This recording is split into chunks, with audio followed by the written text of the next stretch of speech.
increasing your certainty as a doctor. In fact, this could be applied as increasing your certainty in life. Now, as a doctor, you're going to need certainty. Why? Because often we are dealing with very uncertain issues. Making a diagnosis or recommending a treatment, often they're not clear-cut. If they are clear-cut, it's easy. It's like, hey, this is the diagnosis. But as it gets more black and white, away from black and white into the grey, guess what? It's uncertain, and what you need is certainty. But there's only so far that your clinical knowledge and your clinical reasoning and your skill sets as a doctor can take you. Like, that's going to take you a long way. But what I want you to consider is that there are other factors and other components that you can utilize in your life to build your certainty. And this will play out in your role as a doctor. What am I talking about here? Well, I want to suggest to you that there are daily habits that if you implement these, then your certainty in life goes up. Things like looking after your body. Are you overweight? Are you sleeping poorly? Are you neglecting this physical structure that you get around in, that I get around in? Realize that there's nothing that you're going to be able to do in this life without your body. And yet many people, and you will see it in your patients, when people neglect their bodies, they end up in difficulties, they end up in struggles. Is it a blatant pass to get out of all things with the body? No, but it definitely pays to look after your body. What condition is your body in right now? Are you overweight? Are you sleeping well? Are you not sleeping well? What's going on? And so are you investing daily into your body? Next up, your mind. Your mind. Do you meditate? Like, if you're not meditating, like, how do you get through your day? I don't know. As a doctor, to me, it's a critical skill set. Like, there is so much coming at us every single day. And it's got a lot worse after COVID. It's got a lot worse in the last couple of years as the intensity of the tech revolution continues. AI is here, but it was already going well beyond before this. You go back to the beginning of Facebook and Twitter and YouTube, 2008, 2009, like, they are not having the impact that they are having now, but they are having a significant impact on our patients and their kids. Very difficult. You got kids right now, you're going to see some significant problems with addiction. I got it in my life, with my kids. I'm like, oh, guys, go. What do we got to do here? My software that I use, Family Zone, that got bought out by some other company, it doesn't work as well, or I haven't been able to get it installed. This is a problem on me. My inability to influence my kids and say, hey, you guys are having a problem here. We need to implement an external control to get you off the machines. But most people are facing this. Many people with kids, many people themselves have got tech addictions. So how are you looking after your mind? Next up, your kids, your partner, your wife, your husband. What's your relationship with them? I want you to consider that your certainty will dramatically decrease if you have problems with your partner, if you have problems with your kids, if you have problems with your parents. All of these factors are going to have an impact on you when you're consulting. As you show up to work each day, if your mind is thinking about the fight that you had last night, or you're contemplating divorce, or you just got divorced, or your kids have got problems, all of these are decreasing your certainty.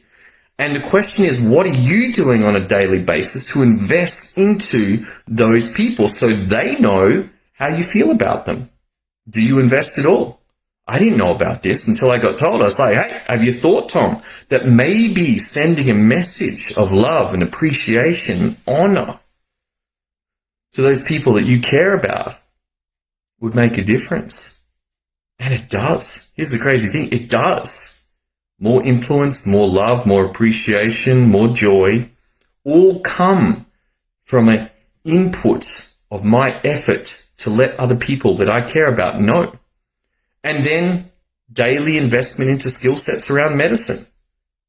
Learning studying not just medicine, but also business skill sets. Guess what? Bulk billing, you can have it. If you want bulk billing, that's fine. But know that the patients that are coming are the C and D patients, the most difficult, for the least amount of money, the most amount of time, the most amount of risk. This is a significant problem. And so if you're not learning how to do business, even if it is not something you can directly control, but you can influence your practice and say, hey, we need to change this. Have we thought about that? I read about this. So you got a lot to manage here. But a small amount into all of these 4 areas daily goes a long way. And then there's the weekly habits. Number one, did you go on a date with your partner this week? I'm going out to the movies. I have let this slip for weeks on end. I am far from perfect on this. But I was like, you know what? The new Oppenheimer movie's coming out. I want to take my wife. We've got tickets. We're going tonight. 6:30, starts at 6:45. Goes for a while. Long movie. But I like the director. I think he did Inception.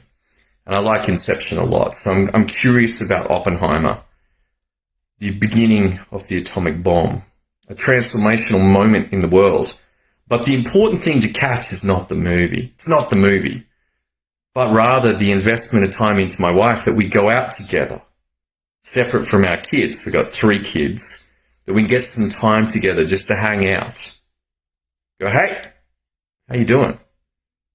And she can go, hey, how you doing, Tom? I'm like, yeah, pretty full on, darling. Pretty full on. It's an intense experience right now. And the second weekly habit, Sundays. Have a look at your week. What worked? What didn't work? What needs to change? What needs to be doubled down on? These habits outside of your skill sets as a doctor, they didn't teach you any of this stuff at med school. And that's why we're seeing burnout after burnout. If you need some help with this, if you're like, you know what, I actually could benefit from this, then you got 2 choices. One is to head over to Graduate Medicine and click the button for clinical certainty. Second one is go to Graduate Medicine Facebook page, send me a message with the word certainty. Either of those messages can get you into increasing your skill sets around your certainty. Because what your patients are looking for is certainty. It's your certainty. It's your ability to trust yourself. And if you are overweight, if you're way too skinny, if you don't eat well, if you're not sleeping well, if you're not looking after the body, certainty goes down. You're doing those things, exercising each day, eating well, getting enough sleep, getting enough water. Guess what? Certainty goes up. Why? Because your body is an asset to you, not a liability. Meditating every day, your mind is an asset to you. It's not filled with 15 different things because you have not cleared it out. It's like a computer with 25 different programs on it, 72 windows open. Guess what? It's going to start chugging. Same thing with your mind. If you don't meditate, don't know how to meditate, guess what? There's 1 million meditations on YouTube. Maybe not 1 million, but there's a whole heap of them. My personal favorite, Qigong. Qigong. Turtle longevity Qigong. This is the first meditation that I got taught. It's a powerful, powerful meditation, particularly first form. There's 4 forms. First form is the go-to. Simple, effective, wonderful. Turtle longevity Qigong. Go check that out. Next up, the investment into your family. Make sure that your people know that you care about them. Why? Because they're the ones that you can fall back on when you're struggling. But also realize that if you have chaos in that department, in that area of your life, again, decreasing certainty. Decreasing certainty. And with that decreased certainty, risk of errors goes up, risk of not hearing what patients are really saying, rushing through, not being present. These are risks that you are taking as a doctor. And the consequences of risks as a doctor, when they go wrong, it can be so much work. So much work. It's like, oh, why didn't I pay attention? Why didn't I put in 15 minutes a day to meditate so that I could have saved the 200 hours of work that go in when there's a problem? medico-legal issues, APRA issues, all of that stuff. Incredibly large amounts of work are required instead of the 15 minutes. But daily, you get out of it. You don't have to do it. You don't do the 15 minutes, fine. Nothing much happens until something does, but you can't go back in time. And again, no one, at least in my med school, was talking about this stuff. It was like people were getting through on alcohol and caffeine. And now whatever variants of that are available today is still going on today. Had a patient today and they said, yep, I was dating a girl in med school. She was drinking during her exams, like prepping for her exams to cope with the anxiety of the med school exams. She was drinking. I'm like, oh my goodness, this is not a good skill set to have. Alcohol at night, caffeine in the morning, just to get through the exams. This is a dangerous precedent for once the weight of responsibility comes on as a doctor. It's heavy. You know it's heavy. I know it's heavy. Got people's lives in our hands. And the difficulty is that most patients not going to make much difference, but some, it makes a massive difference. And so you've got to be on for every patient, because the ones that need you at 100% do not come in with a giant exclamation mark saying, I'm in trouble. You got to find that out. You got to be on point with your certainty. And so your ability to study, your ability to take care of your medical education, your business education, daily disciplines. Daily disciplines. All right, if you want some help with that, head over to Graduate Medicine, click on the clinical certainty button, or go to Facebook, hit us up there, message with the word certainty. Thanks for tuning in today. I'm going to go enjoy my night. Really looking forward to this movie, Oppenheimer, and I'll catch up with you next time. Have an awesome evening. See you then.